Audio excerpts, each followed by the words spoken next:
One of the most common requests we get for videos is how to stop the Akitas from pulling on leash and just general leash training. And a lot of people turn to slip leads, pinch collars, e-collars, and all of those things can be used effectively, and we do use some of those actually ourselves, but they take a lot of training, they take the right application to be used safely, and in some circumstances it just might not be practical. So what I want to do today is show you how we walk Haga just on a regular leash. The most important things are number one, consistency, and number two, just not getting frustrated. So a lot of times if your dog is pulling and you might be using a command that you've been trying to instill and it's not working, people tend to switch the command that they're using because we think of it like we're talking to a person, where if I tell you stop, stop, stop, and then I switch to no, really don't do that, or I raise my voice, dogs don't know that language. So it's really important that you try to be as consistent as possible with the commands, and also you don't want to lose your patience and just skip the steps or let bad behavior get out of control. Now in the video you will not see me using training treats or even food, which is very common, and there's nothing wrong with doing that when you're teaching your dog these commands, but Haga is not really food motivated when he's outside of the house. In fact, a lot of times when we give him training treats outside, he will literally spit them out, so it's just a complete waste. So before we get started, I just want to talk about the tools that we're going to be using today. We have a fairly standard leash. The things I like about this particular leash, and I'll put a link to one similar to this, is it has a loop on the end, which is great because I can put it around my wrist and then grab it, which gives me a little bit of extra support. And also it unclips, so I could clip this to myself if I needed to be hands-free for a moment.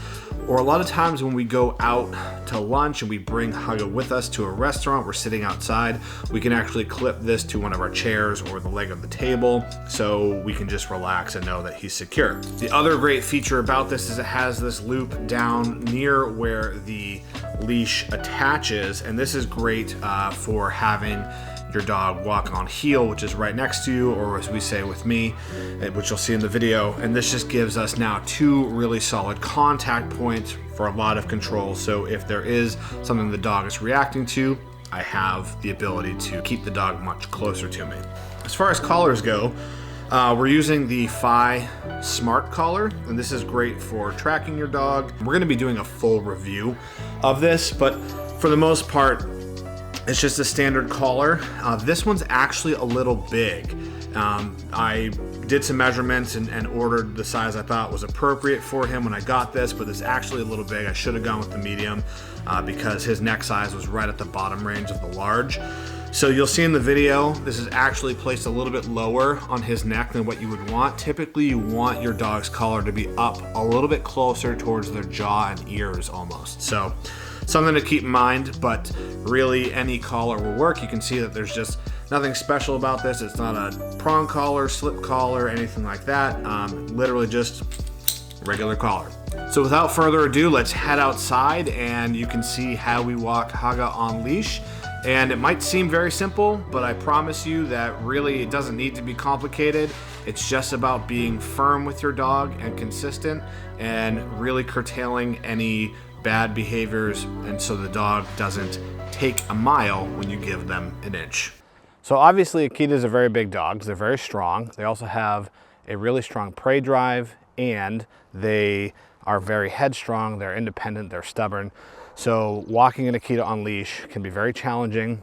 Now Haga is not perfect on leash, especially in our neighborhood.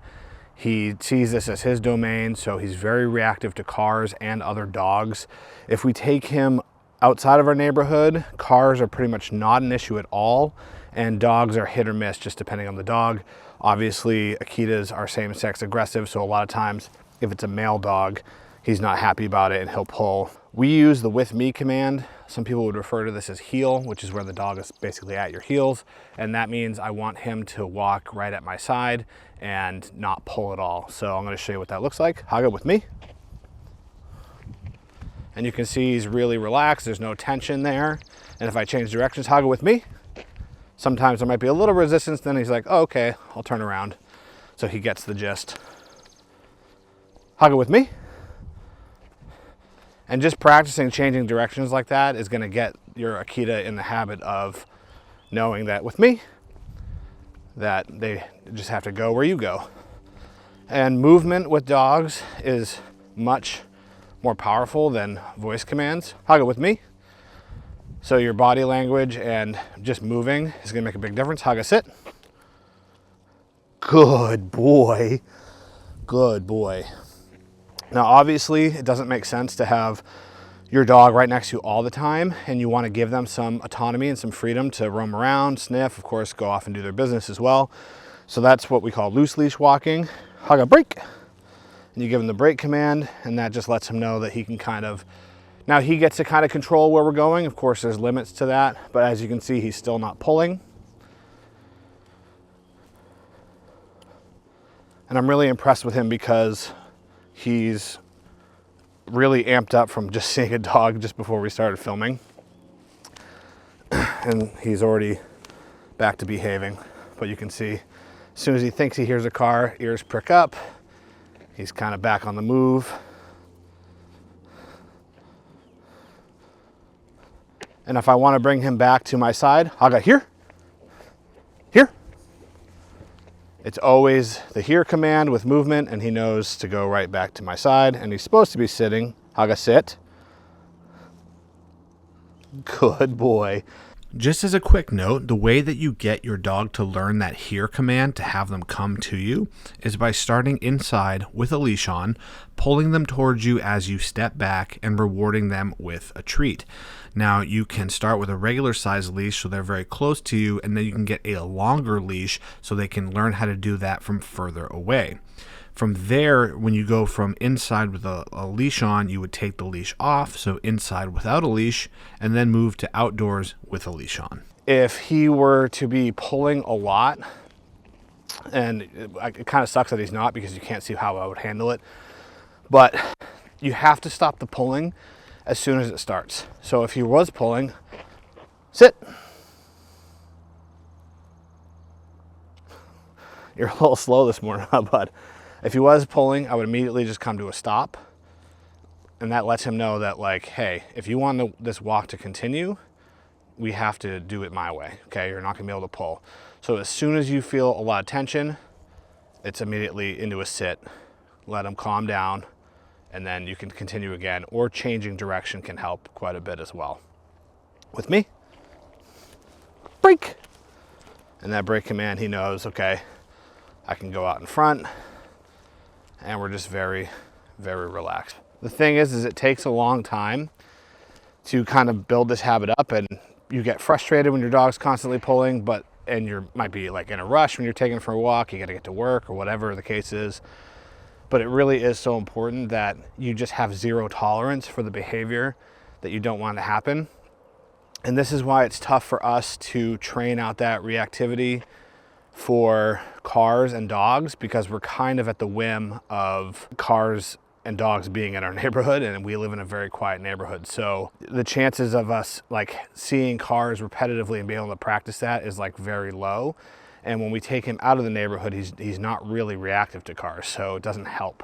But he's just very protective of the neighborhood, which is why he's really doesn't like cars. And it's funny because the bigger the vehicle, the less he likes it. So if it's a school bus or a dump truck, he goes absolutely mental. So, Haga, with me. And as you can see, right back to my side, everything's relaxed. He's being such a good boy.